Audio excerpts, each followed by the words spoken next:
I'll go on the pitch. Anyways, boys, we are live. Welcome back, guys, to MO Pitch Talk. Welcome back to our little segment here called Take a Touch. And as always, I'm here with my guys. It wasn't a great day for the man himself yesterday, but he still had a lot more to celebrate than Arsenal Football Club has in the past couple of months. As a round of applause to our guy Tyrone, aka Patrick. Clap for yourself. Tyrone, Last but not least, we have H in the house as well. They didn't care until I put on the mask. They didn't care. Anyways, boys, I'm so excited that the football is back this week. Yeah, honestly, yeah, it's just it's been a lot. It feels like it's been a long, like 2-3 months or something like that. Even though I know the Club World Cup has been sandwiched in there as well. I'm not too sure if you guys watched a little bit of the Ladies Euros as well. There's been a bit of football, but there's nothing like the Premier League and the drama and all that as well. But we had a little bit of drama yesterday. Obviously, your club part of they were playing in the Community Shield. Some people say it's a major honor. Some people say it's not a major honor. It depends on who you ask at this point. But you lost. Just to put quite frankly, you lost on penalties. I was a little bit surprised.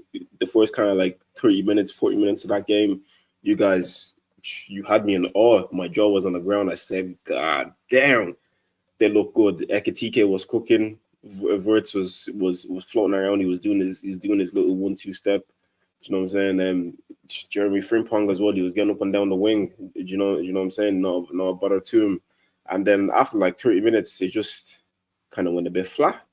I think you guys kind of thought, yeah, we're gonna coast this or something like that, and then Cristobal was like, nah, we're doing this for something great, and we're doing this for legacy because it is their second trophy in the whole entire history. But yeah, give me your opinion on the actual gameplay. Like, what kind of went wrong because you guys started off so well. I would say the new signings, like you said, they did the thing. They performed well. Kirk has had a bit of a hard time, but I think that's for other reasons. It wasn't really his fault. I feel like the balance is a bit off with Frimpong on the other side bumping up, and I don't really know exactly what Kirk has his role is. Is he supposed to stay with the centre backs? Is he supposed to go? Because when he was at his previous club, he used to bomb up as well. So it's I don't know. They need to figure that out. But the actual gameplay, like you say, first 30 minutes, Ekitike was balling out, man. The little cute touches.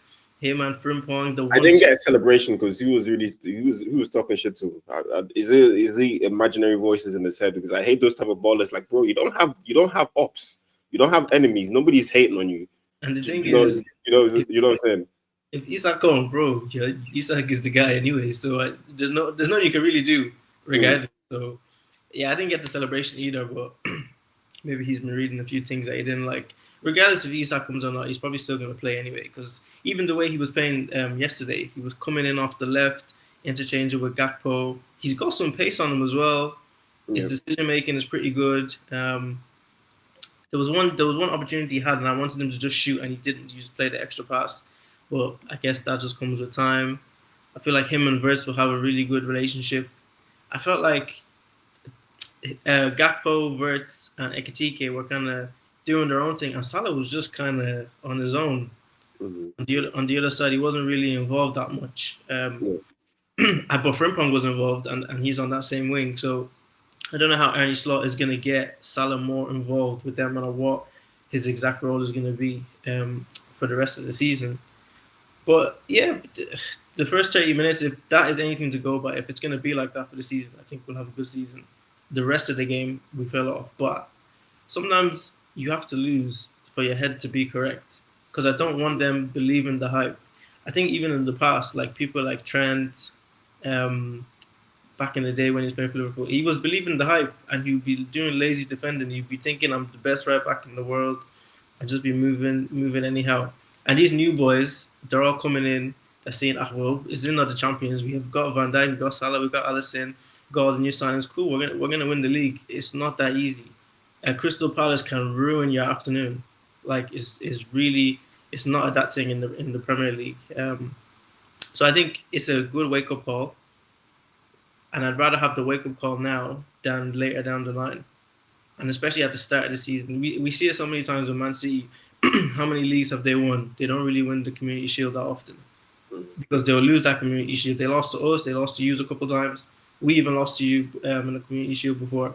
But then what happens? They go and win the league. That is what I'm hoping for. I think the wake up call is that look, it's not going to be easy. You guys don't win the Community Shield. We didn't win the Community Shield. City didn't win the Community Shield. So listen.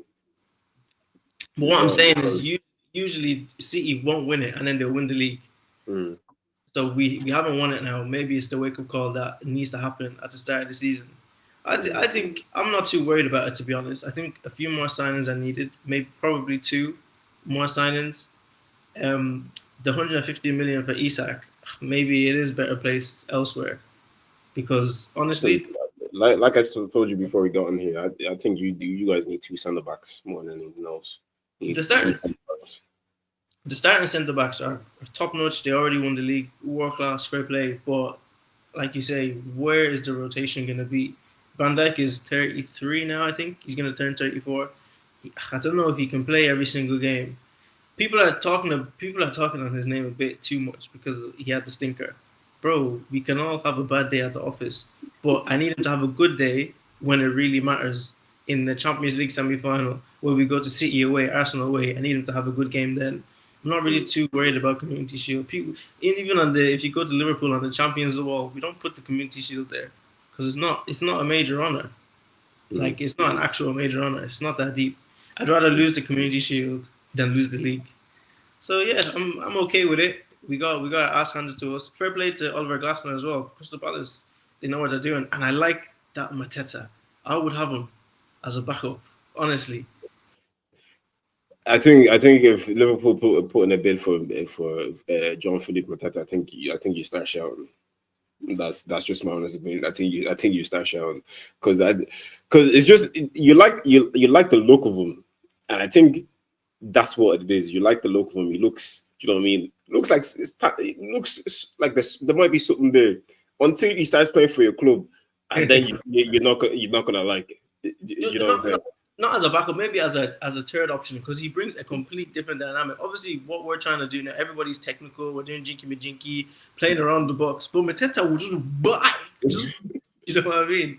I need someone to just come on bulldoze and just be doing shit housery and just do a drug badge. You know what I mean? So it's something different. But yeah, obviously he's not going to come to Liverpool. But anyways, hey, what do you think about Liverpool's loss? Oh my God, what happened to Virgil? Oh my God, what happened to Virgil? The Mr. Aura defending. That's all he knows.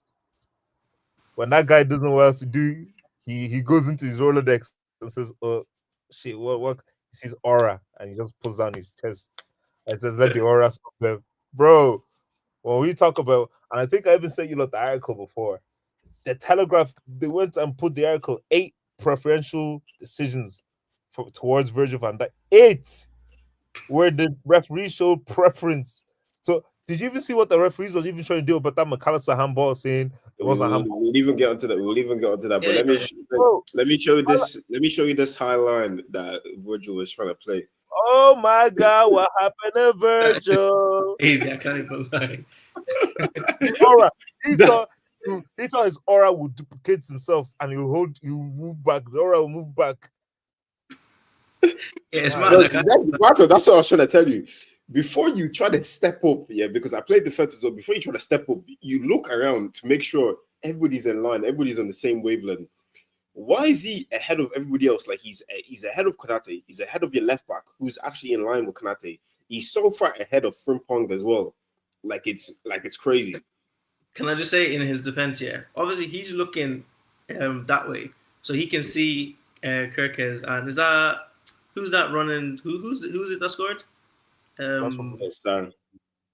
Who? Oh, Sar, is it Sar? Mm-hmm. Yeah, so he can see Sar is ahead of Kirkes. So he's like, yeah, he's offside. Happy days. But he doesn't know. Frimpong doesn't know about what we do here, because Trent is pushing up in that scenario, and then Konate is supposed to be pushing up, but then it's tight whether it's an offside or not. That is going to come with time. They need to. It's basically the two fullbacks are brand new. Even O'Connor Bradley would have known that. Frimpong is new, and Frimpong is just trying to be like, look, me, I track my man. It's not me. Oh. If they score, it wasn't me. I'm tracking my man, as you can see. He's overcompensating. Why is he so close to the goal? Do you know what I mean? No, like literally, he's left side, and I don't know who he's running with right beside Frimpong as well. But he's left them so much space, like so much space, so much time on as well. And that's when I was watching it live, and I seen Virgil trying to step out and step back in again. I was like, "What are you doing?"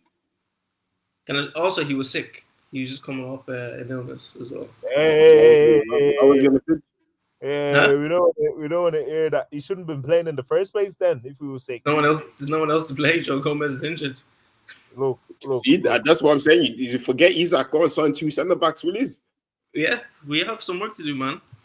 But the window's still open. We still have 20 days, 19 days. So Sources are saying Joe Gomez is off to Spain. Even Tamikas is getting sold as well. Your team is running on. There's no point keeping Tsimikas if you have Robertson as well, though. But the way this Ernie Slotfellow was saying Robertson can play centre back and all this type of stuff. Huh? Yeah, I don't know what's going on. They're gonna have a field day with that fella. With the back line, I don't know, because he's like 5'8" or something. I don't know how he's gonna play centre back. They're gonna bully that guy, bro. No, obviously, if I was so honest, don't even try that one because Robertson as a centre back. Just you know what? Just even experiment that when we play you guys and Victor Gyökeres is a problem. That's what I was thinking. Imagine even a Mateta or Gyökeres pinning down Robertson. They would just give him one elbow or something. You this small boy. You know when defenders are strikers are grabbing each other. You know when they're grabbing each other's shirt. The way Gyökeres will grab him will tear his shirt. Do you know what I mean? So yeah, we need some defenders, man. And I can't lie, the whole we're gonna win the league, bro. It's not that straightforward. We're selling so many people. I don't know how a bunch of strangers are just gonna come now and win the league. Do you know what I mean? We do have a nice core with Ali, Van Dijk, McAllister, Salah, but still, like, it's a lot of new people. So they have to gel pretty quickly. I sincerely think your biggest challenge this year is the fact that realistically, your two best players are over the age of 32, bro. Moving into 34. I don't buy that, man. Big contracts as well, bro. We know the story. They say once you sign the big contract, the performances, they go down, bro. Salah tried to do Panenka, blaze over the bar, zero technical ability whatsoever. What did I say? No Patek, just Casio. You get me? No Patek. You know what I mean? Fellows doing Seiko watches, bro. And then Virgil now, bro. I'm telling you, these guys are beginning to come. You need to sign or have your replacement right winger. You need to go and sign your replacement for Van Dijk, bro. Sooner rather than later. I said this to you a couple weeks ago. Get this done, honestly, because if you leave it late, when you're gonna replace him when Van Dijk is 35? Bro, there's only so many people you can buy in one window, man. We basically. Who told you people? You guys are the Mr. Money. Instead you guys to be telling Florian Wirtz Spurs to be not taking their commission. That's the same 8 mil right there. Look, they're a good parent, man. They deserve that money. Oh, giving them 500k each is not good money, you know. Nah, that's not enough. And if I was them, I'd need the 8 mil as well. Let me not lie. You see, greedy. You have to be. But hey, look, yeah, it's gonna be interesting what's gonna happen because in attack we look fluid. We were pinging the ball around. In defense, it was looking a bit crazy. We got a right wing back playing right back. One of our centre backs doesn't want to sign a contract. The other centre back is coming back from illness. The left back, that one that just wants to die on the line, but sometimes he needs to chill. I guess. So yeah, let's see what's gonna happen, man. But he who laughs last laughs best. You laugh at us today, no problem. Look, I haven't even started laughing yet, bro. I haven't even started laughing yet, bro. All I'm telling you, from what I've seen, I was gonna say this quick tips, yeah. From what I've seen from that game, that's a competitive game, bro. It's not looking good. Well, yeah, I wanted to touch on the handball as well because How this wasn't given as a penalty is genuinely beyond me because PGMOL, the season hasn't even started, but they've already started the madness, yeah. Boys, remember last season when we played, Pato, you might not remember this, but Harrison will definitely remember this. You remember when we played Chelsea away, Stamford Bridge last season, yeah? And then what's his face? Saliba tried to head the ball, but he misjudged the whole thing and it slapped off his arm. Went to VAR, gave us a penalty. Now this is not the exact same because McAllister didn't actually head the ball at all. Well, it clearly hits his arm. Yeah, it's a penalty. His arm is in an unnatural position as well because he was jumping all like that. You know what I'm saying? And how this went to VAR, somebody looked at this and they still said, "Nah, just give us a corner." And they just try to sweep over the road as quickly as possible. Obviously, I'm gonna go to you first because you're a Liverpool fan. I'm watching that in that split moment. What was your initial reaction just from watching that? I didn't actually see it initially, yeah, but when they showed the replay and then I went to VAR, I was like, oh yeah, that's a penalty. We're gonna lose a 3-2. Because obviously, if it doesn't touch his hand, Sarr gets the ball, and it's literally a tap in. So for me, it's a penalty. Look, even when decisions go from my club, I can hold my hands up and say, yeah, they made the wrong decision. Fair play, Palace still won it in the end, so it doesn't make that much of a difference. But this Premier League title race or the relegation battle, bro, people are losing jobs, people are getting sacked, people are having to sell players, people are losing titles, managers are losing their jobs because of decisions like this. Remember what happened to Wolves with United, all those type of mad decisions, and they've already started now just in the Community Shield. It's not fair. It's not fair. Because this one is an obvious one. What are you going to do when it's an ambiguous one? We're all going to down the line. This one, you couldn't figure it out. So what's going to happen when it's like, oh, we don't know? That's how they're going to say the machine for the offside wasn't turned on. It's gonna be a madness. But yeah, for me, 100%, it was a penalty. 100%. No, that's fair enough. Hey, George, you have to say on that? Bro, they love Liverpool, man. They love them. No, they don't. If that was Arsenal, if that was United, bro, they wouldn't even the ref wouldn't even go to VAR, bro. He would have pointed straight to that spot straight away. He would have blew the whistle straight. That's a fucking penalty, bro. It's the continuous preference towards Liverpool. I don't understand that. I don't know what Liverpool are moving like United back in the day now. Like, what's all this love they have for Liverpool? Like, what's going on? Because you can't tell me you look at that and you're like, that's not a penalty. There's no the ball hit his hand. How is it not a penalty? The guy's jumping like an octopus, bro, and the ball hit his hand. Bro, it's a fucking pen. Do you know what I mean? And I think because of all these new rules that come out year after year, or what is a handball, or what's a natural position, or where does the ball need to hit on the arm for it to be caught, all of these just take it back to what it was. If the ball hits the player's hand within reason, I don't know, I'm talking about you lash the ball at the fella from 2 yards when he's, but within reason, if the ball hits the player's hand within reason, it's a penalty. Anyone can interpret that whichever, but it's within reason is, oh, my man shot from the 18-yard box and the defender does this and hits it. Is a penalty. If the guy jumps in the air and ball hits that, it's a penalty. Not all of this, like, bro, all these different interpretations, different rules. It's confusing. Or the people that are looking at it, they don't know, oh, should I call it? Should I not call it? They should just bring all the rules back to basics. Honestly, when we play Astro, you know what's a penalty, you know what's not a penalty. Did we not? But why is it now? Big, all the millions, 40 million cameras is there. You can't see. There's 6 officials. No, even 10 officials at the games. You can't say what's a penalty. Bro, the game's gone, bro. The game's gone. For me, if it's 50-50, just give it. Because at that point, the attacking team has brought the ball into this position. They've done all the hard work, and now you're unsure. Give the decision then. Just give it. No one's gonna kill you. Because look at this one. It's such an obvious one. I would rather they gave a penalty that wasn't a penalty than not giving a penalty that was 100% a penalty. Because this one is like it's obvious. You're just being silly now. If it's ambiguous, I hear it. But how can this even be ambiguous? Just give the decision, man. No, if you think if you they should think of it like, okay, if I give this decision, is there gonna be uproar? There will be no uproar. So just give it. Hey, It's it's just just incomplete. terrible officiating as per usual. Now even this screen grab as well doesn't even like do it like doesn't even help them as well because it just looks mad when you look at it. Like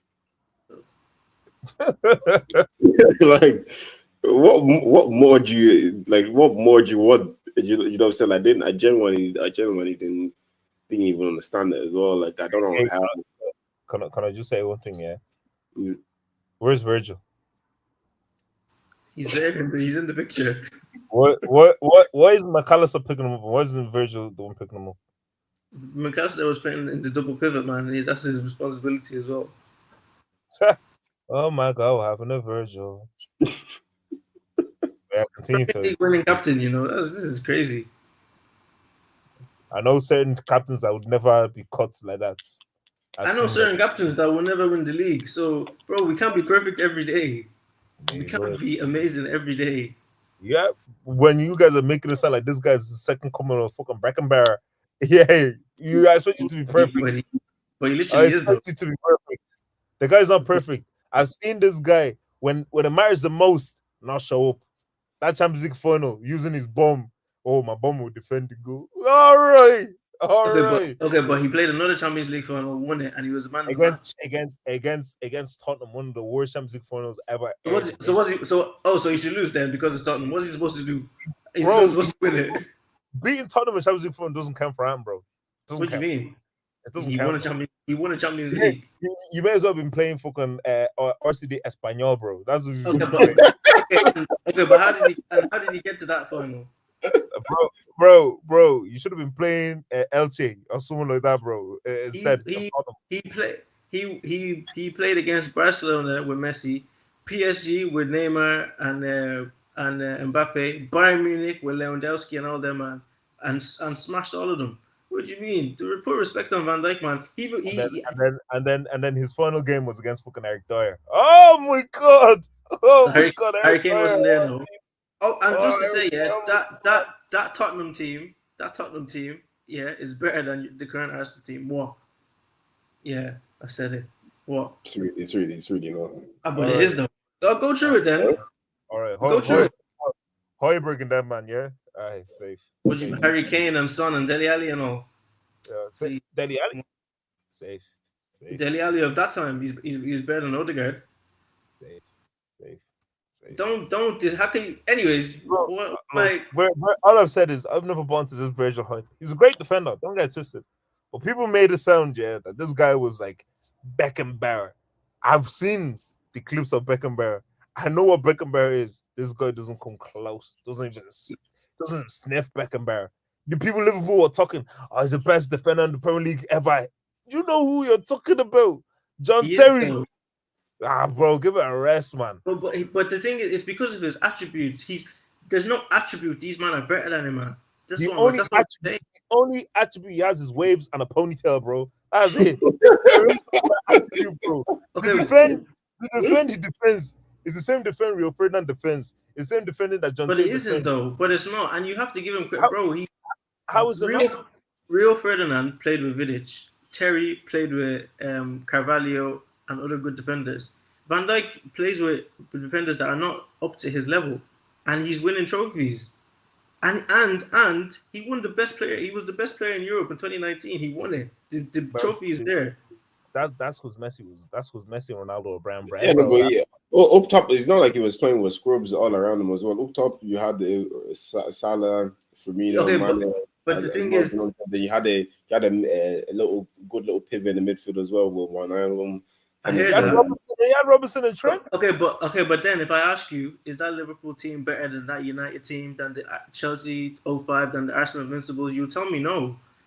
So it's one way or the other. You can't have Yeah, it both like they're ways. great. They're great in the own way because I don't really like comparing errors anyways because it's just an argument that you're just gonna have all day long. You're gonna go around in circles and just argue the point all day long. But one thing you do have to give, Terry, because Harrison mentioned Terry. You do have to give Terry a lot of props because, bro, they're the only team in English football that have only conceded 15 goals in a Premier League campaign. 38 games conceded 15 goals. Yeah, The goalkeeper broke the clean sheet record that season as well. I'm pretty sure. You know what I'm saying? And that was a Chelsea team that was only put together maybe like two or three seasons. So it's not like these boys were like balling. You know what I'm saying? Bro, they just kind of Terry, threw them together, and I just went to him. and But Terry like, was ball playing as well. A ball playing. listen, I think Van Dijk is a great centre back as well. But to say that he's the best in the Premier League, the best the Premier League has ever seen, I think that's just a stretch, man. It's crazy, bro. That's I was just like, I'll give a nigga props, yeah. If I see you're a great defender, but when your family tell you you're the greatest, do you know who has come before you? Jantel's a racist, but that guy he's a ball playing centre back. Him and Rio were ball playing centre backs, bro. You think Van Dijk is the first ball playing centre back, the first one to do a true ball ever? Yeah, but he's better than them at it. He's better than them passing, playing out from the back. He's faster than them. Positionally, okay, we can have argument. I say Rio and Virgil running. I say in their prime. I say it would be pretty even. Rio was quick back in the day. Nah, man. Rio was quick back in the day. I didn't say he wasn't quick, but Van Dijk is quicker. The stats is there. You can check. Rio was Rio Ferdinand, the most expensive. He had the British record for defenders. I think even had the British record just in general for a player as well. Transfer fee. Okay. You know who Rio Ferdinand is, bro? Wait, I just want to say this. Bro, I just want to say this.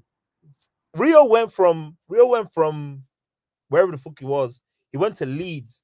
Leeds went to the Champions League semi-final that year. Do you know who you're talking about? I look at football in terms of impact, and I like to look at player for player. Yeah, because you can't bring in team accolades and all this type of stuff. It's player for player because you can bring all the trophies, but they didn't win the trophies by themselves. I look at the attributes of the player, and for me, Van Dijk's attributes outweigh Terry and Ferdinand's attributes if you compare them side by side. And secondly, Terry, yeah, I would probably give him more of an argument because of the impact. Ferdinand went to United. United were winning Premier Leagues before he got there. You're just doing what he just came and started doing what they were already doing. Terry and Van Dijk, they went to teams that didn't win the league, never won the league, and took them to a title, took them to a Champions League.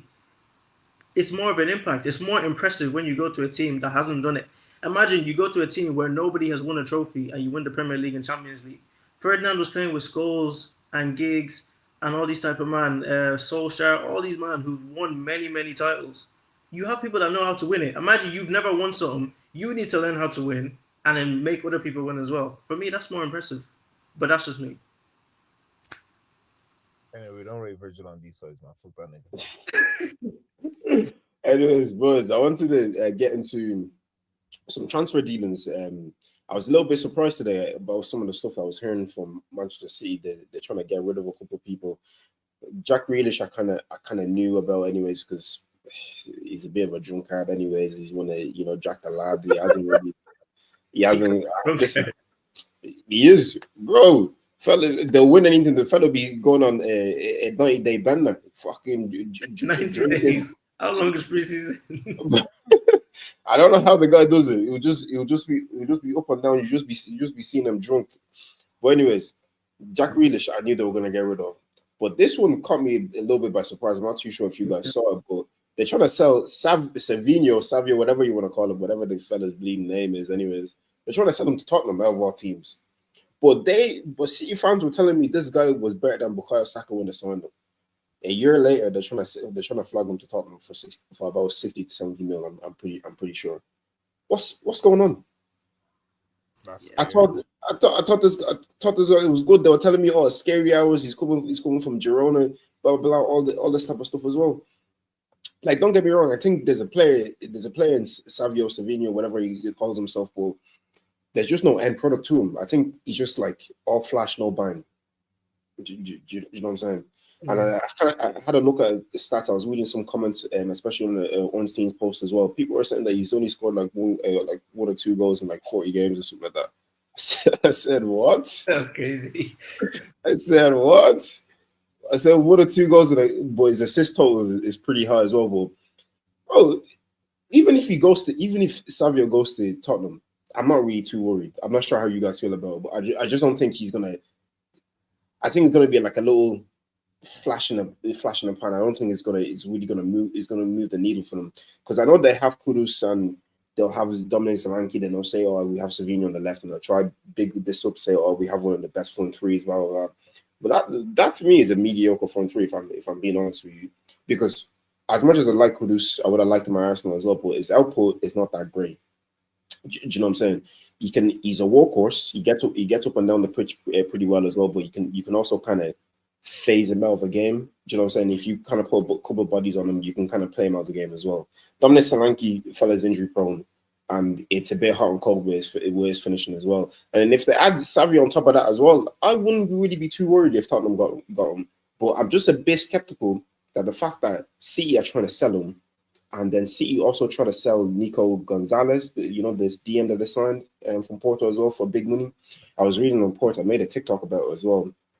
Hey guys, if you're in the live, please like the live and also get involved in the conversation. But I seen City were trying to sell Nico Gonzalez, and that was a really, really confusing one for me as well, because I was like, you only just signed this guy in January for about like 60 mil, then you're looking to flog him in the summer. What's the point? And then they went and got rid of a Brazilian centre back on loan, Victor Reis or something like that. And that other kid centre back that they signed from Uzbekistan or wherever he's from as well. They barely play him too. So it's like the January dealings. It just looks like a panic buy because they barely use any of them. I know Savio wasn't a January panic buy, but some of the dealings within Man City the past kind of like 12 months, I'll say 12 to 18 months, they've been shocking if you really go through a fine-tooth comb. I think the January ones was basically we have to get Champions League because for them, if they don't get Champions League, it's an absolute disaster, and then they wouldn't be able to spend money in the summer, and then that just has a knock-on effect. And we know Pep, he needs money to operate. Do you know what I mean? And this Savinho guy, maybe Pep has just said, look, the way people are laughing at me is you are not going to help me get the title back. So he's cutting his losses early, which I think is a good thing as well in a manager, because sometimes managers force it and try and make it work when it's never going to work. And I think Klopp did that with a couple of players when you're supposed to let them go. Arteta'S doing that with Martinelli right now. Exactly, yeah. And as we know, Pep is the one that's been winning all the trophies, so he knows what he's talking about when he says a guy's not going to make it. But like from what you were saying from the Tottenham aspect, if he goes to Tottenham with Kudus, Solanke, and this guy, I won't lie, Thomas Frank, he knew what he was doing at Brentford with Mbeumo and Wissa. So I don't know. Maybe he can bring these boys. I don't know why you're smiling, but maybe he can do something. Because it's Tottenham, bro. You know what I'm saying? They could never get rid of their identity. It's still Tottenham at the end of the day. But I like the manager. I like the Thomas Frank. He knows how to get the best out of players. We're seeing people score 20 league goals at Brentford. I don't know if that's ever happened in their history. Definitely not in the Premier League era anyway. And so, obviously there's a player in there. Yep. I don't know, man. 21-year-old Brazilian with money. We've all seen that story before. So I don't know how it's gonna go, but no, yeah. But the guy has a good head on his shoulders. I think I've seen something. He got married during the summer as well. Like that's a lot of the trend with young players right now. They seem to be getting married like really, really young. Endrick got married this summer as well, and he's only like 17 or something like that. I think it's a bit of a trend that they all get married like really, really young lately. It's because the girls are sharp and the boys are stupid. They're pussy whipped and they're just getting married in like 5 years. Oh, to be honest, let me not speak bad on people's marriages and hopefully it all works out. But like being married that young and you're that rich, how can it be love when you just met the girl 6 months ago? I don't know the intricacies of the relationship. But from a footballing perspective, I've seen him have good moments in the Premier League since he's been at City. He's just not moving me like he was supposed to be like a Riyad Mahrez, like a Sane, like a Sterling. Mhm. He's not that level, and those guys kind of banged pretty quickly once they came to City. I will say Sterling and Mahrez had more Premier League experience, but Sane came and he banged pretty much straight away. So Savinho, I don't know, I don't know what he's gonna turn into, but Even the fact that they even think like it's even a headline that Tottenham are even able to make a bid, they're even thinking about making a bid. There must be a bit of reception from City side, and yeah, it's just a bit confusing. What and it's obviously it's good business. I'll say I'll play a bit of devil's advocate. It's a bit of good business that okay, you clearly you bought this guy. You thought he was going to help out the squad. A year on, you're not really feeling him. Let's get rid of him. So it's good business in that end that you're not holding to a dead wood. But at the same time, it's like it's not really setting a great precedent where a couple of players that haven't even been on your books not like just about a year, you're looking to get rid of them straight away. I don't really, and the fact that Pep is out of contract later this summer as well, I don't really know what type of project they're gonna sell to people or how they even gonna yeah. like push that as well. But hey, give me your thoughts and opinions. Like, what? How are you thinking about all this? My mind is just going on to a million and one tangents. God, see, I don't know what's happening over at City. Like it just seems very fugazi. Everything that's going on there. It's like, does it now mean okay, you get the 50 million? So then, what does that like? The window we only have like what 3 weeks left in the window. Mm-hmm. So what does that mean now? Does that mean you're gonna go and get like a world beater or something to replace this guy? Because And Rodrigo's I mean, still on the market. unless that's the route that they want to go down, which would make a lot of sense. But for Tottenham, listen, we can say Tottenham is Tottenham though, but I get a lot of these guys are environment players. They need to be in a good environment to get the most out of them. Thomas Frank is a good manager. Savinho, Kudos, Brennan Johnson, Solanke. And to think that they were trying to bring in Morgan Gibbs White as well. Bro, that's listen, it's Tottenham. But Because bro, I think if they got in Morgan Gibbs, I don't think they'd be here for Sevilla right now. look, Mm. we never know in it, but this You is have a to remember they good did finish like what this 16th last season as well. I know they have Champions League football, but they didn't have Champions League football last season. but you know the thing is though, as well, so they still have Kulusevski to come into this squad. This Oh yeah, is a yeah. He's coming this off from like what's his injury? I swear it's like an ACL or something like that. is an ACL. I was not He was out for ages though. because he came back before the season ended, I believe. No, Yeah, because I I saw him think in the Europa League. yeah, I think he came back Pretty before the sure. season. Yeah. But I know. Oh no, it's James Madison that has had yeah, a Matters is a ACL, but I can't even say his bleeding name. Anyways, he went surgery for a right patella. Oh, it's a knee injury. He might not be the same when he comes back as well because he's have to have an injury on his right patella, so that's right on the knee. They've had to take his kneecap off and do some, Take his kneecap off. bro. bro. But look, That's what the patella is. look, even if you don't play him on the wings and you drop him in like in a 10 position, the guy's a baller. So He they're is a gonna ball. have a serious. Now, obviously, this just depends like if things click. But that as attacking options for any manager, bro. You be Thomas Frank is looking at that and say, I can leave here with something. I can get I can get a Carabao. I could get an FA out of this, and maybe not Prem or Chan. I could get something. I can leave here with something. So having those options available to you, bro, this guy is gonna be rubbing his hands together and be like, bro, every week, see the attack. I will attack these people. The terrorism I will terrorize these oppositions with. Ha, bro, I'm telling you, Sevilla might end up kicking on, bro. I think a lot of Brazilians are really just environment type of players. Like they just need to be in an environment that allows them to kind of be themselves.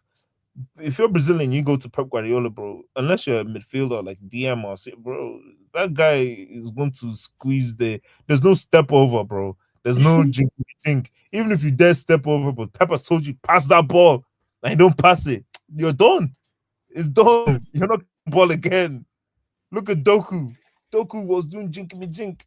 Pep said, slap your mouth. Now the guy's doing backward passes. Bro, it's how Pep is. Pep knows how he wants his system to be. It's either you play that way or you get out. Clearly, all these guys that's getting rid of, they don't want to play that way or they can't play that way. And he's getting rid of them. And I rate that. I will say as well for Tottenham, yeah. If they don't have, obviously, bro, they had a madness of an injury crisis last season. If we're gonna keep it, we have to keep it so real. They basically didn't have a back line for the whole season. So if they actually have these players fit for majority of the season, they could do something this season. Maybe obviously not win a Prem. They could get to a little chorus of the Champions League, grab an FA Cup. They could. Why not? Bro, they had the best. Bro, sorry to put you up at the ball. Destiny Udogie, one of the best left backs in the league last season. Your man Van de Ven, he's a good defender. Romero, well, but he stays or goes is another thing, but he's a decent, cage defender. So my boy, how you doing, my guy? So you know them ones. So like Tottenham could really actually be a solid squad this season around, and they could lead. And I think over the last like 3-4 years, Tottenham's always been like the deciding club as to who wins the Prem. Do you know what I mean? Like if you have Tottenham in March, April, City, Liverpool, Arsenal, and you don't win, and you probably have them away, and you don't win that game, the league is gone. It's true, bro. Forget about it. Tottenham's always been the decider of the league. I remember in that 21-22 season when Liverpool were trying to do that quadruple charge, we had City drop points. We had Tottenham in April. All we had to do was win that game. Because after that, both of us just won like the last 10 games in a row. City dropped points. We went to Tottenham away. We drew 2-2. Didn't win the league. Same with you guys. City had Tottenham at the end of the season. Son misses that chance. City win. They win the league. So Tottenham, they like to be involved. Oh, that's their own problem if they don't want to be involved in a good way. They always want to be involved. You have to beat them or not beat them to win the league. Fair enough. But I have more faith in Tottenham than I have in Man United. They have a better manager, Thomas Frank, Premier League proven. I think they have a better squad than Man United. I'm Premier League proven as well. He just finished a Premier League campaign, so he's had some experience under his belt. Experience that you see when you have experience of losing, it's not experience. It's almost as to imagine you're applying for a job. Yeah, it's a sales job. And you go to the interview and they're saying, okay, so tell us about your sales experience. And you tell them, yeah, I've worked a load of sales jobs, but I haven't really been good at selling. But I have the experience though. You can't tell me that's experience. That's no experience. You have that means you're not good at the job. Do you know what I mean? So Thomas Frank actually has experience. Brentford has given people problems last season. He made players score 20 league goals. Those players were not doing that before. So clearly he has something to do with it as well. And he's probably looking at like an Oliver Glasner and being like, I'm better than him. Look at this guy winning FA Cups and beating people at Wembley and all. I want to do something like that. And if he can bring a trophy to Tottenham, bro, now everybody's just winning trophies at Tottenham, bro, you don't know. No, that's fair, honestly. That's fair. Your analogy was good as well. But even still, I still don't listen. I'm just always gonna shit on Tottenham. They're always gonna be little boys to me.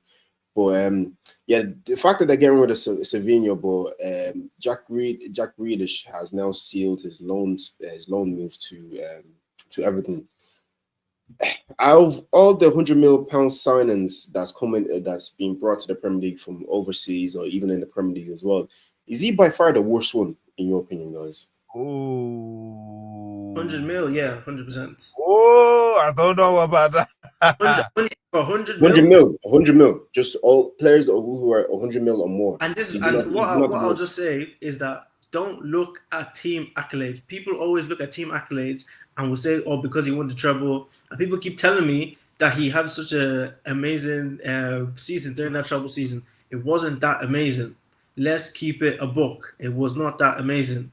How many goal contributions did he even have? That's what I'm saying. Because and then they'll say, oh, it's not all about goal contributions. But if you see his age mates that were playing his position before he got there, Damaris That's is that's the beating stick they use for Saka. exactly Which you know what I'm saying? In the 22-23 season, Jack Grealish made 36 appearances for Manchester City in the Premier League, scoring 5 goals and providing 7 assists. very good. £100 million. If you like, keep buying Jack Grealish. Because I But didn't hear this about Paul Pogba. I did not hear this about Okay, Paul. the full breakdown, yeah. So in the Premier League, he made 28 appearances, 5 goals, 7 assists. The Champions League that season, 13 appearances, 1 goal, 1 assist. FA Cup that season, 5 appearances, 3 goals. League Cup, 3 appearances, Community Shield, 1. So if you were to add all them up, yeah, Is it 10 goals? it's not even 10 goals. Not 10 It's goals. nine. It's 9 goals and 8 assists. You're the starting left winger for Manchester City. £100 million marquee signing. but Please. the thing is, and this is the problem when it comes to whatever the player doesn't decide his value. Mm-hmm. Do you know what I mean? Jack Grealish didn't come and say, "I'm £100 million, boys, come sign me." That's what City wanted to pay for him, and One City second. Let themselves. me let me just let me just read out this comment. He says, "My guy Mark says no harm. I'm actually happy for everything. Getting Grealish after everything. Think he's gonna fit well." Hey, just respond to that comment quickly. Do you think he's gonna fit in well at everything, and then go on with the rest of everyone? He's going for well. Listen, the club that Everton is, how well Everton performed back end of last season, where Yaman and Die, bro, this is a good attacking addition that they've added to the squad. Grillo isn't a out and out goal scorer. He's not Sane. The guy's a Mm, playmaker. He's not a numbers man. I don't think that's numbers have never been Jack Grealish's game. Do you get me? It's never been his game. Jack Grealish is a playmaker. Jack Grealish mm, is a transitional player. That is mm, what he literally in the channels, in the pockets. That is his game. He will start the attack. He's not gonna score you 15 goals. He's not gonna get you 10 assists. It's not his game. But that's what I mean when I say in terms of how Pep utilized them. Pep saw this is what this guy can do. He's something that's totally different to what I've had in a Sterling, in a Sane, in a Navas. So he's gonna bring me more of a technical approach to playmaking. He's more intricate. He's closer to Phil Foden than he is to Sane. So the type of play Jack Grealish is going to play for that City squad was pivotal. You can say that, oh, it wasn't great, but again, I think players that don't deliver numbers, they fly under the radar in terms of how people actually judge their ability and judge the level, how well they played in the game. I watched the games. This guy, and if you want to go back and go watch back the trouble, obviously comps are comps and the highlights, but go back and watch it. The mm. guy was balling. Transitional play was insane. His playmaking insane. So to say he's the worst 100 million signing, if you looked at all the 100 million signings, bro, you can genuinely say, would you I say just, I Paul? just meant, I just meant. My question was: is he the worst 100 mil signing in the Premier League? 100%. Because you've had the likes of Declan Rice move for 100 mil.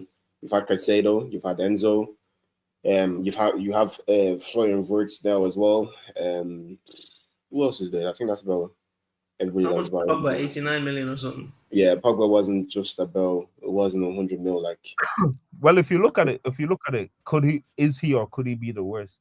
If you actually look at okay, sign for 100 million, but what was the end result?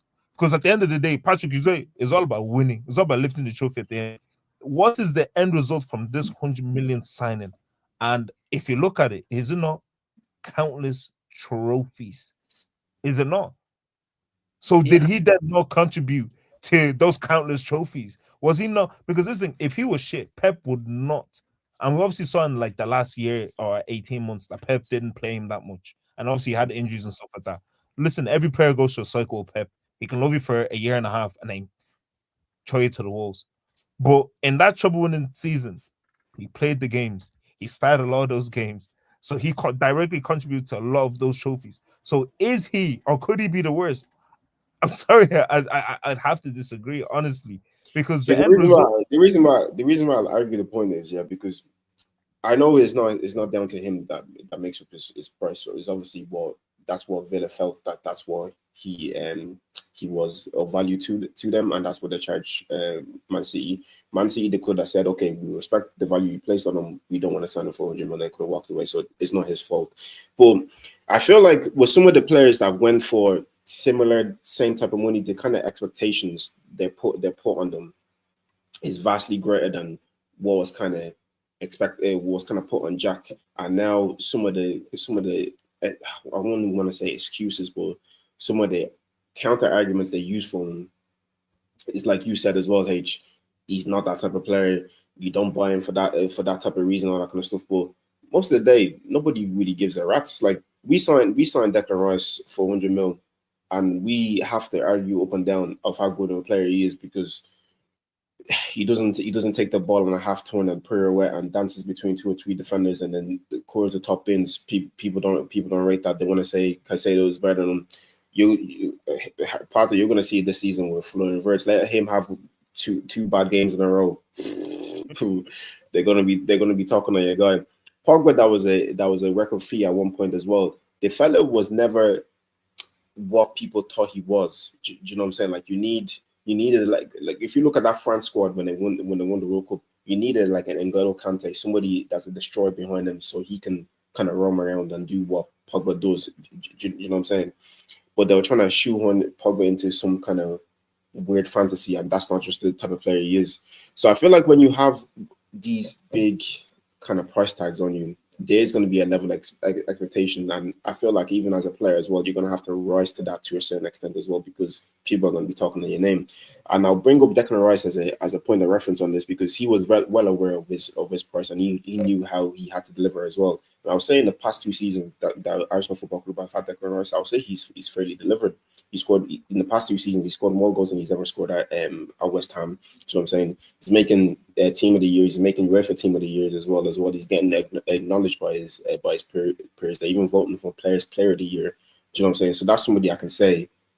Obviously, the team success side of things you can hold on against him because obviously as a team he hasn't lifted any trophies. But when you're that type of price, I don't know, 100 something games and you've only scored about 15 goals and stuff like that. It might not be your game, but you kind of need to make it your game. Especially, do you know what I'm saying? That's how I feel on it. And I'll say you were saying he's similar. He's more similar to Foden than Sané. Foden scored 20 goals in that trouble winning season. Or no, the season after that, the 23-24 season. Won the Player of the Year in England. So I don't really want to hear.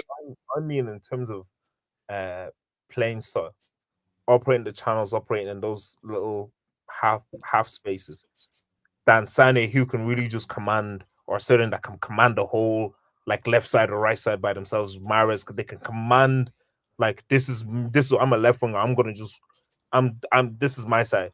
Mm-hmm. He's more of a I get the ball. And listen, I'm a baller. I know this. I know the way. Yeah, you want to play 1-2 with this person, flow into this area, and all that kind of stuff. When you're not a numbers, like I'm an attacking midfielder, but I've been made to play as a DM before, bro. And the thing is, you're doing the transitional play. People aren't gonna clap for you, but see when you're the one, bro. The players around you, they see it. The manager sees it. The fans aren't necessarily gonna see it. But when you're operating in those little pockets, you're picking the ball up. You're the one that's driving with the ball. You're the one that's laying it off and still making the additional run to then receive the ball again, to then lay it into someone that's going to get the assist. People don't see that. If you probably looked at, I know people love the whole, what's this guy's, the number of forward passes he makes and the number of expected. If you looked at what his thing is, probably through the roof for that treble winning season. He's a transitional player. Pep needed a transitional player. He got the transitional player and won a treble from that. That is not an easy thing to do when you cost 100 million. And it wasn't that, because even when he was at Aston Villa, his game was the same. Transitional play. Obviously, Pep didn't let him necessarily go on the wing and be running up and down the line. But he told him, no, you're going to be more of like a left attacking mid for me. You're not going to be a left winger. I need you as a left attacking midfield. And that's what he did superbly. The goals were never going to come from him, ever. You had Haaland scored 36 goals, but what goals were ever going to come from Jack Grealish? Do you get me? That's fair enough, to be honest. So then maybe that type of player is not worth 100 million and it's a stinker from City. Fair enough, they won the treble, but for the individual player and what his output was and what his And going role back was. to the original question it was as well, you have to say, yeah, he is. Yeah, like Listen, when I can't say he is when Enzo Fernandez is there. I can't say he is. Enzo Fernandez just won the Club World Cup. Actually, Jack won a trophy. To be fair, yeah, trophies wise, he did what he was supposed to do. But That's why individual, I can never say he is. I can't. no, it's because football is. I hate when team accolades are used to prove a point about individual player. He didn't win the trophy by himself. It's not like it But was just if you, and then nobody else was there and he won You the just trophy. said Haaland scored like 36 goals that season as well. but Bro, if you, this is the thing. Yes, he didn't win it by himself. But if I start a majority of those games, I contributed. I didn't come off the bench. I was starting in a majority of those games, bro. He 100% contributed to those trophies. So that's why I cannot say that the guy is the worst 100 million signing. He's not, bro. Bro, because if you look at it, Enzo Fernandez has to be then. He has to be. but he just came. His one is not done yet. It's He not done just yet, but it's not done yet. But at this rate, at the rate Enzo's at, Grilla already won. He's already won what, two but prems? but also the way it ends as well. The way it's ending matters as well. Because how can you be 100 million 3 seasons ago, and now they're trying to get rid of you? Obviously, they're not going to get that 100 mil back. They're paying like 350K a week in wages. They don't know what to do. You're going on loan to Everton. They're not going to sell you next season because no one's going to buy you for more than maybe 30, 40 million. So, bro, you are a net negative to the club. Fair enough, you won your treble, but you are But that, not an asset to anybody. You're now your baggage. The people are but trying to that get is, rid of you. but that is literally the point. That is the point of what Man City are as an institution. We will buy players even over market value to fulfill a need. They had a need. They paid 100 million for that need. What did that 100 million give them? A treble. Give them the first Champions League. He is now a part of that history. You know when you They, talk they, they, about, didn't, they didn't oh, they didn't sign Jack Grealish for them to go and win the Champions League. They signed Haaland for that one. no, but you know what I mean. He's a tool that fulfilled the need. It was a Because, key part in the cog of the whole thing. But he because wasn't he wasn't the be all end all. If they could have oh, in that triple winning season, they could have posted Savio in that team, then they still would have won it. but that's the thing. We don't know that. We don't know that because look, they're trying to get rid of Savino now. Savino was there with Grealish. They're trying to get rid of him now. But But what but I'm saying is that Pato, you said it yourself with your Liverpool squad. You built an identity of winning. Obviously, see, been winning the Prem, but they hadn't been able to get over the line with the Champo. The guy is a part of that history, that culture now of I know what it takes to win the Champions League. I can tell these other man what it takes. Everyone at the club can tell you what it takes to win the Prem, yeah, but to win the Champions League is a different type of steez. I have that. so are I you have saying so are you saying that if let's say Arsenal get Grealish now, the chance of winning Champions League increases? Hell I no. don't, I don't think the chances increases necessarily, but I think the expertise and the know-how Bro, there's no definitely know-how, bro. He doesn't have any there is, know-how, bro. there is know-how because he's No, instrumental in that. He but was what do instrumental in winning the there's Champions no League. there's no game or moment you can tell me in that Champions League. I can tell you about Rodri. I can tell you about De Bruyne away at the But what Bernabeu. I'm saying, Tell you about Haaland. when it comes to know-how is okay. No one on that Arsenal squad knows the true pressure of what it means to win a Champions League. They Can don't I know can I what. just say something? Can I just say something quickly? Yeah, with Jack Grealish, we're just waiting for that click. You know what I'm saying? That's what we're waiting for with this guy. It's Look, over. all I'm saying is he can't. All I'm saying is no guy that wins the treble can ever be the worst 100 million signing if you've actually achieved what you're brought in to do. He achieves what he was brought in to do. Do you know what I mean? So I can never say he's the worst. And the thing is, I'm gonna compare him to the other people that played in his position before he got there.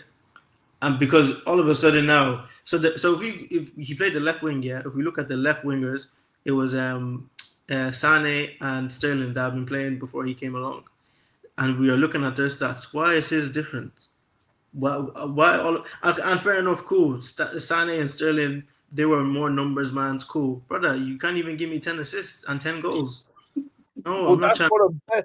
There's different types of midfielders. There's He's not a people that midfielder though. there's He's a people winger. there's people that literally their game, and bro, I've played with them. I've even been that player where your output is not the number. Your output is literally transitional channel work in the pocket. That is What we're literally trying to say is, bro, they didn't buy him for your 100 mil output. for him to be a transitional threat. They didn't.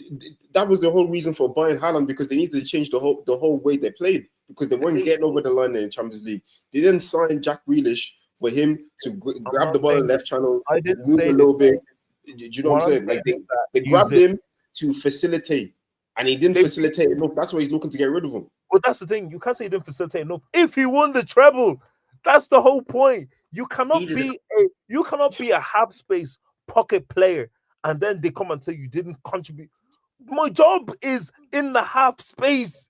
That is the whole point. Like that is literally the whole. Mitch, I've just read out his stats for that season: 5 Bro, goals, it's not 7 about assists. that. It's not his play is not about numbers. It might It's not be not. about numbers. What I'm What saying is, if they signed you for 100 mil, you have to make the game about numbers, especially if you're an you attacking can't. player. It doesn't work that it doesn't work that way because if you sign me for 100 mil and you tell me I want you to just sit in front of the defenders and boot the ball away every single time, just boot the ball away, and you sign me for 100 mil and I do that, you can't then tell me that I didn't do what I was asked to do. But Martin, that's what are like you expecting? What no, are you expecting from Florian Wirtz this season?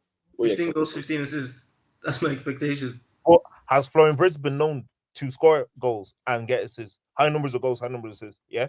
Was Jack Grealish not scoring goals in Aston Villa? No, he wasn't. Go check He his Villa was. stats. He was. Go He, check he, the Villa stats and tell me if they are vastly different to what did I see. so at Villa, yeah, 6 goals, 10 assists, 8 goals, 6 assists. Is that So vastly different to anything we saw see? to be fair, yeah, it's not that different.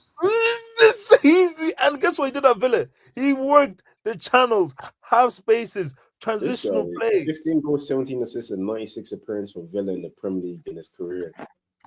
Where I'm did they telling get you, this man, you from? know the numbers, Where did they man. get 100 mil from? To be honest, yeah, to be honest, we can say City got drugged, but they won that treble. So me too, I will pay 100 But, mil to get a treble. listen, he's still, in my opinion, he's still the worst one there, because 100 mil, there's a certain level of expectation. Me, I'm gonna get my what's that fella's name again? What's that your Liverpool legend? What's his name?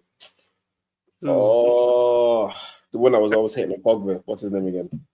Oh, Graham Souness. Graham Souness. I'm gonna get my Graham Souness. He expected a lot more. Expected a lot more. 100 mil for an attacking player. You can't be giving me 5 goals and 7 assists in the Premier League. I wouldn't give a Imagine bollocks. Rashford that United got for free of charge. They were killing this guy, and he even gave them a lot of seasons. He even scored 30 goals one season, and he scored I think 25 goals another season. Grealish, he came for 3 years. 1.5 of the years he was on the bench and drinking and smoking weed, smoking banana. But what was the output? What was the end result? Yeah, because Haaland's a freak and he kept banging on goals. You don't tell me about. What was the end result? Was it not the truth? Okay, but what happened in the end? In the end, City were having a difficult season. De Bruyne was getting older. Rodri got injured. So you would expect your £100 million player to step up, wouldn't you? You would, yeah. But what was he doing? He was saying he was injured. His back is paining him. He's going to festivals. He's got half a head at festivals and all. Bro, I'm not trying to hear that, man. £100 million. Imagine now you're going to the board of directors. Oh, we need to sign people. We have no one to play, and the board of directors telling you, what happened to that £100 million guy? Why can't you play him? Now, remember that 100 million that I gave you a year ago? What happened to that 100 million? Yeah, telling me, oh, you know that guy sometimes he likes to be drinking too much. Bro, I'm not trying to hear that, bro. You man. No, wait, hold on. How can you be a professional athlete, yeah, and you're known to have a drinking problem? Brother, you are a failure. You cannot tell me you're successful. That's mostly English players. How can you be known? Yeah, but at least you hide it and then be performing. How can you be known? How can you be known? You be hanging out with nightclubs and all. They call him Jack the Lad. Bro, imagine Rashford, yeah, at least when he's wearing his chains and all that, he's sober. At least be sober. Have you ever seen any picture of Rashford drinking? He wasn't sober in Belfast. That's what I heard, bro. Rashford. Yeah, didn't see any pictures of him falling around though. But and I tell you, he wasn't £100 million asset as well. £100 million. If someone took you £100 million and they said he can't play, won't you be angry? No, really, you have to deep it though, because at the end of the day, football is a business, and there's board of directors and there's owners, and those Arab owners, they don't mess around, man. How you gonna tell me my £100 million is not playing? Those Arab owners make 100 million a day, baby. Already, bro. Trust me. Yeah, but rich people stay rich because they count the pennies. So you can't tell me my £100 million is at home where we need players. You're telling me we need to be buying. Or you walk into the dressing room, you see your £100 million player is now smoking a fag. Imagine now. Greedo should just go and point to all the trophies. That is one for them. That's what you should do. That's the problem with football. Sometimes people just slap trophies in the face. But imagine Pep was looking to the bench. He was losing 1-0 to Bournemouth. He's looking to the bench. When he was scratching himself. He was self-harming and all. He needed help. He was looking to the bench. That's Pep's stubbornness as well. We can't not include that. No, because that's Pep as a manager as well, bro. Bro, do you not remember when he played Zinchenko as a striker and said Jesus, bro? Come on, that guy's a stubborn guy, bro. That was mad. That guy's a stubborn guy, bro. What? And you thought that Jack Grealish would? Oh, you got to play Jack. No. What made that game even worse is because he said that they had no striker. Was it when Jesus was still on the team and he still decided to play Zinchenko as a striker? One thing about Pep, he will frustrate you until you leave that club. You think you're gonna be collecting money for free, brother? You're going whether you like it or not, man. Ask Samuel Eto'o about him, man. He got that nigga up out of there, Ask him after he won the treble as well. But Samuel Eto'o got his lick back though because he won the treble the very next same season. Yeah, true. He said what? He said what now? You bald tick. True. But boys, we'll move on to our last subject. Our manager H has been at it again, just been doing some mad stuff. So now this article from Touchline says Mikel Arteta is famous for trying out genius methods to put the game to his hand. He's brought speakers to the training ground and played "You Never Walk Alone" to stimulate the atmosphere at Anfield. Yes, we cannot forget that one because it was in the documentary. He brought a light bulb in the dressing room as a metaphor for unity. A light bulb by itself is nothing we must collect to let it shine. I didn't know he was victorious singing "Let It Shine." He brought miniature olive trees to meetings as a symbol that reflects Arsenal's heritage and deep roots. I swear to God, this guy smokes a spliff before he goes to work. This guy definitely smokes a spliff before he goes to work. During the team meeting, he hired professional pickpocketers to steal players' phones. Yeah, we heard about this one. They still weren't alert and attentive last season at all. They were still making dumb mistakes. He should have been pinching them instead. That's what he should have been doing. In team meetings, he squeezed a lemon to illustrate that you can always give a little bit more and then something more will come out. Put a pause on that one. Okay. He brought giant dominoes to training to demonstrate that one misstep can ruin everything. But I just say it. You don't need to be bringing props and all things. And then his latest one is, guys, he removed the tunnel at the Emirates and also the kind of wraps that was in the tunnels as well. Because apparently when opposition players is in there, he wants them to feel the atmosphere. He said it's very muffled with the tunnel and all that type of stuff as well. This guy, I'm starting to get sick of him. I won't lie to you. I'm starting to get sick of him and his little whatever he likes to do. I'm starting to get sick of him because, brother, we have a dog called Win. You know, he got us a dog called Win. Oh, that was him. Well. Yeah, that was him. Along with all this madness, he got us a dog called Win as well. I'm getting sick and tired of all this pointless bullshit that you're doing. That's not leading to any trophies. Do you know what I'm saying? Because all this, that pickpocket one to get the players there alert. You know, the pickpockets took every single one of the players' phones and wallets, so they weren't even alert in the first place. And then the whole "You Never Walk Alone." What happened? When they got destroyed the very next game. 4-0. You know what I'm saying? Like, all this stuff is nice, but brother, how about coach a different formation? How about coach some final third, intricate passes of playing or phases of play and all this type of stuff? Like I watched recently a podcast of Jack Wilshere saying that back in the day when Arsene Wenger was the manager, you know how they were able to do that quick 1-2 football in the final third. He said Arsene Wenger used to get mannequins, just put them on the pitch. He said, "Here's the ball, move around them, make sure it's one touch," and that's how they're able to get good at that. Why is he not doing stuff like this? You're squeezing lemons, big man. You're squeezing lemons. You're bringing out stereos. You're putting dominoes to talk about. Oh yeah, if one misstep can break everything. Yes, we know that. We're not stupid. The lemons ones as well. Yeah, if you squeeze it just a little bit harder, a little bit more will come out. Yes, we know if you give that, that extra 10%, you might get 150 to another 100% of the reward. We know that. But your job is to coach. Why are you not coaching? Like, I'm getting tired of all these silly shenanigans. Even the tunnel one, I never even clocked until somebody made as a post along with this one as well. H, I'm getting tired. I'm getting tired.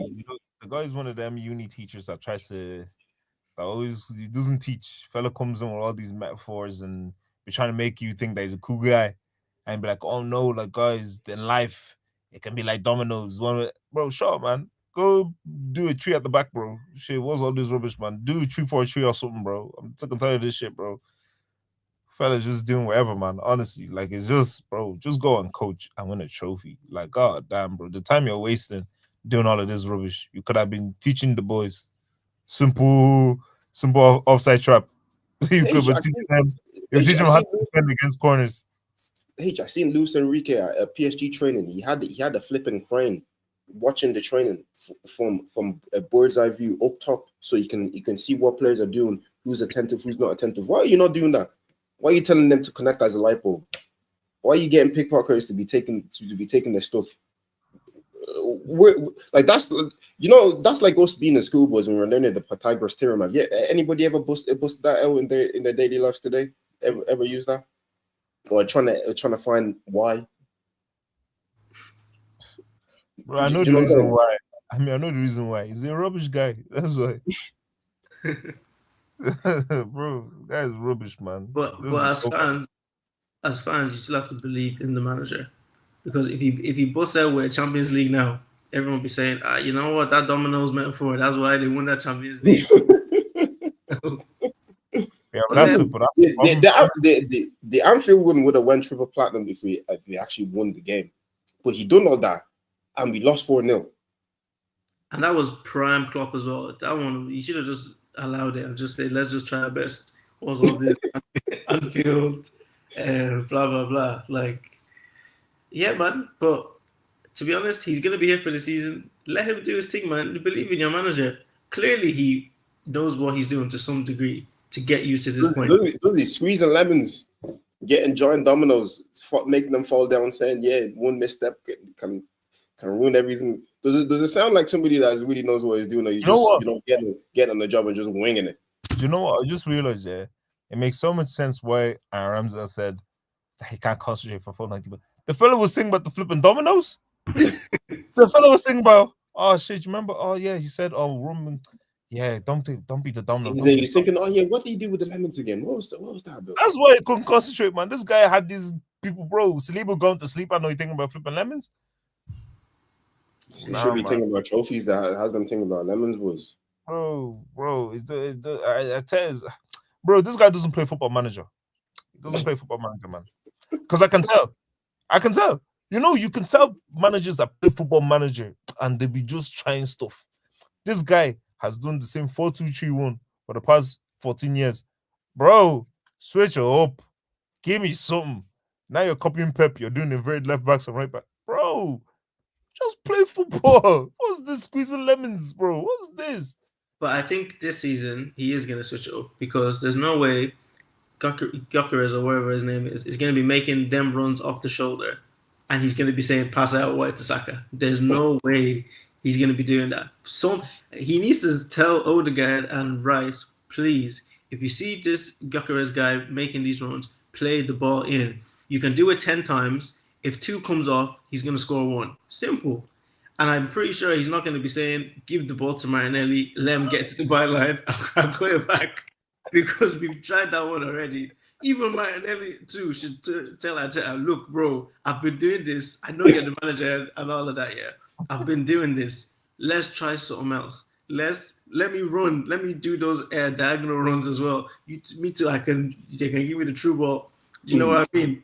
I think it's gonna be a little bit different this season. It's gonna be a long season as well. If he doesn't realize that he needs to change it up, look, you sometimes you're your own worst enemy, and he deserves to go at that point. But obviously, he's a football man. He's gonna see. He needs to work with the players that he has. And this Gyökeres guy, from I've seen like comps and stuff when he was at Sporting, he likes to go off the shoulder, bro. He will like make a run from like the halfway line from a corner, and he's quick, man, and his finishing is elite. So clearly he's going to be making those runs. Obviously, it's going to be a little bit more difficult because you guys usually have the ball. But Arteta needs to figure that out. Do you know what I mean? And you're going to be playing against low blocks as well at times. But on a counter attack, let's say they have a corner and it's a counter attack. You need to make use of that. How many times did Klopp score goals from that type of situation? Saka and Odegaard, they know how to find the pass. And now you have a willing runner. You don't have a Havertz all of a sudden has pace, but we didn't think of him as that guy a couple of seasons ago. So now you have a willing runner that's going to make the correct run. You don't have Martinelli that's going to run on the very edge of the pitch. You have someone who's going to run more centrally. And he's going to have a lot of one-on-one with keepers, and he knows how to finish. So you need to get him in those one-on-one positions as often as possible. And that is what Arteta's job is. Because if you do, he will score 20-plus goals. But if he doesn't get in those positions or those opportunities, there's only so much he can do. Do you know what I mean? Yeah, I completely get that. And that's where we'll leave our boys then. We'll leave on to next week. Obviously, Premier League is back this weekend, so we'll have a lot more to talk about next week. Big showdown. Do we do predictions for your match or for the big matches? Yeah, we can do for the Arsenal United game. I think we'll probably win. I think we'll win that 3-1, but I feel like United's gonna score first, and then everybody's gonna shit themselves. Fair. Cunha and Mbemo are gonna be there. I see Sesko scoring for some weird reason. I see Sesko scoring. Will he be starting? Would you think he'll play? But he's already He won't start, but he'll probably come off the bench or something like that. Because he only started training like this week. Well, they only signed him on a weekend, so he only started training like this week. Yeah, and Amarin knows Gyökeres.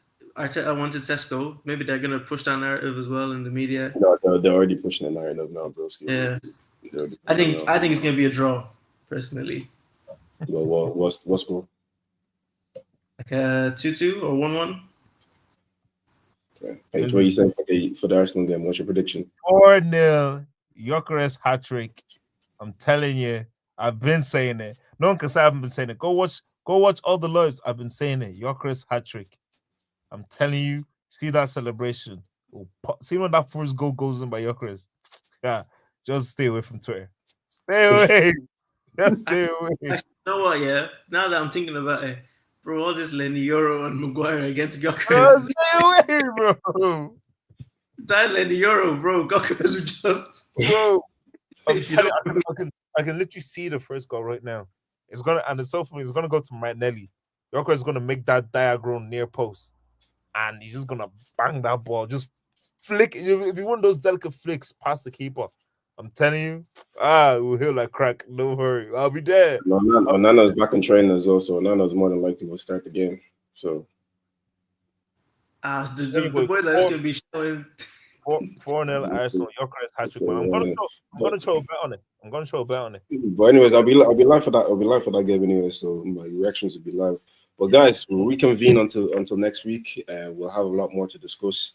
After the first game week, we'll do our Premier League predictions for the campaign, because then everybody will see what everybody else is like. There still will be a couple of signings would have been through the door at that point as well, and then we'll have a thorough discussion next week. But anyways, to everybody that's been in our live, we appreciate y'all. Good night, God bless, and take care of yourselves, and we'll see you in the next one.